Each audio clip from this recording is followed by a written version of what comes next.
আমার পোষা পাখি মিঠু, রুবিনা এবং সাবিনা, এবং এরা সকলেই আমার বন্ধু। আজ আমার চাচাতো বোন রুমি আপার বাচ্চার প্রথম শক্ত খাবার খাওয়ানোর অনুষ্ঠান করতেছি। দেখো দেখো আমাকে পড়ি আইছে। পড়ি আসছে, পড়ি পড়ি আসছে, দেখো, দেখো। আমাকে পড়ি আসছে, দেখো দেখো।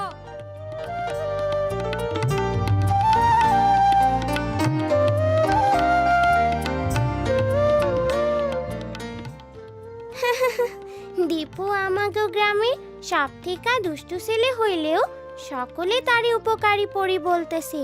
কি এরা বিশ্বাস হচ্ছে না? আপনারা কি জানতে চান কিভাবে এরা হইল? তাহলে শুরু করি। ঠিক 6 মাস আগে যখন রুমি আপা আমাগো বাড়িতে তার বাচ্চা হবার জন্য আইছিল, তখন থেকেই এই গল্পের শুরু। এরপর থেকে প্রত্যেক রাতে সেই দৈত্য জাদুর মতো চলে আসতো এবং অসমাপ্ত জুতা তৈরির কাজ করত। প্রত্যেক দিন সকালে ঘুম থেকে উঠে সেই ভালো মুচি আর তার বউ দেখতো এক এক জোড়া সুন্দর জুতো সারি সারি সাজানো, এবং শেষে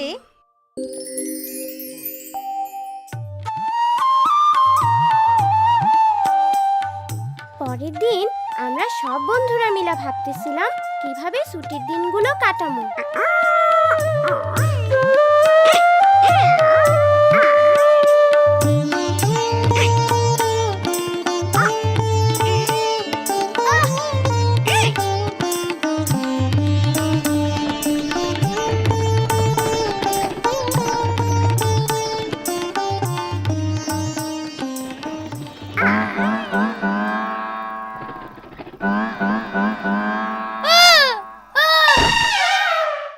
অসভ্য পোলাপান, ভালো কিছু কইরা সময় কাটাইতে পারোস না।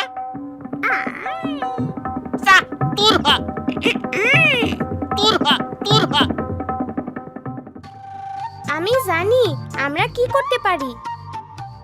আমি আমার রুমি আপার কাছ থেকে শোনা দৈত্যের গল্পটা বন্ধুদের বলি, এবং আমরা ঠিক করি ওই দৈত্যের মতো গোপনে গ্রামের সবার জন্য ভালো কিছু করব। তাইলে কি আমরা ভালো দৈত্যের মতো হমু? কিন্তু এইটা গোপন রাখতে হইব। তারপর কয়েকদিন আমরা অনেক ভালো কাজ করছিলাম।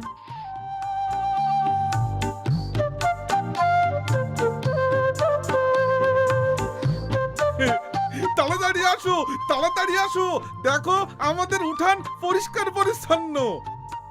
হুমা, কি যেন আমার গরুর গোয়াল পরিষ্কার করে রাখা গেছে। ও মা, এসব কারা করলো? এইটা নিশ্চয়ই কোনো পরীর কাম। হ হ, পড়ি পড়ি হইব। আমরা সবাই পালা কইরা কাজগুলো করতে থাকি যাতে কেউ আমাগো সন্দেহ করতে না পারে। একমাত্র দীপুই আমাগো সাথে যোগ দেয় নাই। সে ঠিক করছিল এই গরমের ছুটিতে কি কইরা উঠতে হয় তাই শিখবো। মিনা রাজু, আসো দেখে যাও, রুমির বাচ্চা হইছে। বাচ্চা হইছে, বাচ্চা হইছে। মিনা রাজু, কি সুন্দর মেয়ে হয়েছে দেখো। বাচ্চার মুখে একটু মধু দিতে হইব না?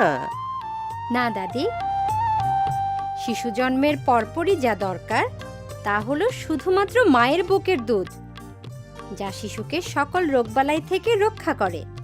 6 মাস বয়স পর্যন্ত শিশু শুধু মায়ের দুধই খাবে, এমনকি পানিরও প্রয়োজন নেই। গ্রামে রুমি আপার মতো অনেকেই মা হইছে, কিন্তু রুমি আপার কোনো সমস্যা না হইলেও অন্য মায়েদের কিছু সমস্যা হয়েছিল। শোনো, মনে হয় আমাগো খোকন ঠিক মতো দুধ পাইতাছে না, পরে গরুর দুধও খাওয়াইতে হইব। ও না, উনি তো ঠিক বলতেছেন না। চলো মিনা, ওরা আমাকে দেখে ফেলবো। কিন্তু পড়ি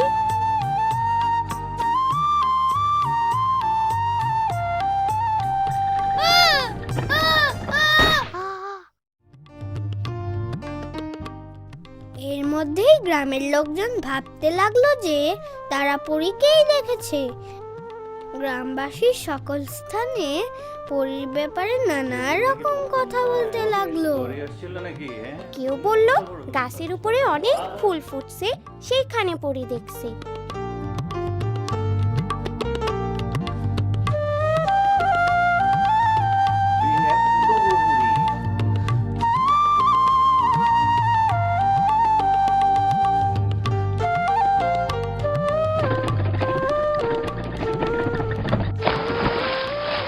রুমি আপার বাচ্চাটা বড় হইতাছে, কিন্তু রুমি আপার মনে সন্দেহ তার বাচ্চা ঠিকমতো দুধ পাইতেছে তো। একদিন স্বাস্থ্য আপা আইসা তারে বোঝালেন, বুকে দুধ জমিয়ে রাখার প্রয়োজন পড়ে না। শিশু যতক্ষণ খাবে ততক্ষণই মায়ের দুধ পাবে। সেটা আমি কিভাবে বুঝবো? শিশু দিনের মধ্যে 6 বার হিসু করলে বুঝতে হবে সে ঠিকমতো বুকের দুধ পাচ্ছে। মনে রাখবে, শিশুর পেট খুব ছোট। তুমি ভাবতে পারো সে ঠিকমতো দুধ পাচ্ছে না, কিন্তু 6 বার হিসু করলেই বুঝতে হবে সে ভালো আছে। আপা, আমিনা ভাবি মনে করতেছে তার বাচ্চা ঠিকমতো দুধ পাচ্ছে না। সে এবং তার স্বামী ভাবতেছে বাচ্চারে গরুর দুধ খাওয়াইবো। তুমি কেমন করে একথা জানলে মিনা? পরি বলছে। আমার মনে হয় পরেই পারবে আমাদের এলাকার সকল মাকে মায়ের দুধের উপকারিতার সম্পর্কে সঠিকভাবে জানাতে। সকল মাই এটা করতে পারবে, এর জন্য তাদের আত্মবিশ্বাস বাড়ানো দরকার। আত্মবিশ্বাস, আত্মবিশ্বাস। আপার কথায় আমি একটা ভালো বুদ্ধি পাইলাম। যে কোনোদিন বাচ্চা জন্ম হইতে পারে। আগামীকাল বাজার থেকে মধু আর সরিষার তেল কিনে আনমু।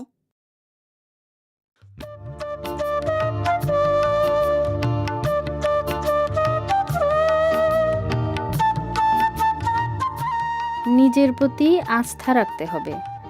6 মাস পর্যন্ত শিশুকে মায়ের দুধ ছাড়া অন্য কিছু দেওয়া যাবে না। এ ব্যাপারে কোনো কিছু জানার থাকলে অবশ্যই স্বাস্থ্য আপার সাথে কথা বলতে হবে।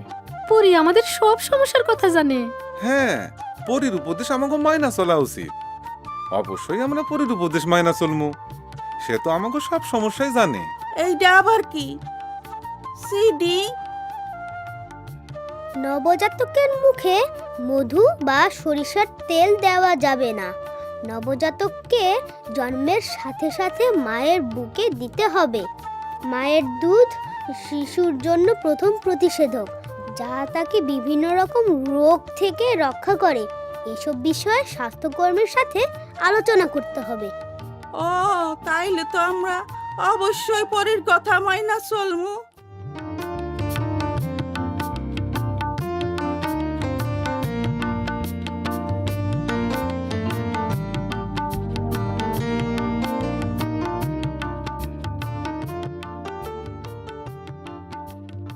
আমাগো ছুটির শেষ রাইতে আমরা আমাগো শেষ ভালো কাজটা করতে গেলাম।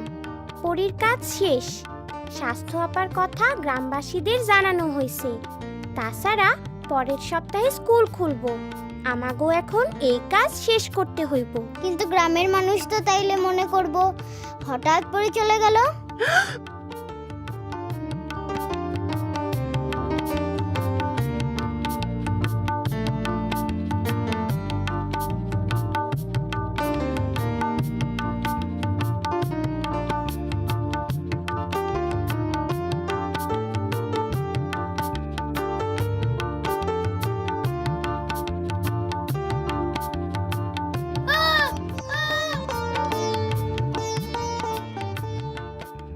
আরে পরী, আমরা পরী পাইছি।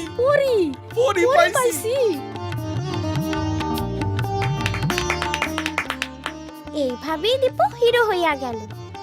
আমরা অবশ্য এতে কিছু মনে করি নাই।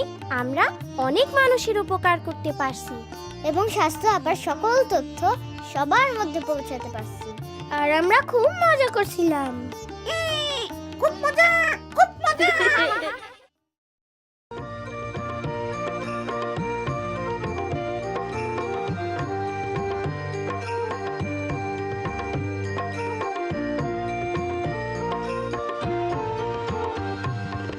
আমি বাবা মায়ের শত আদর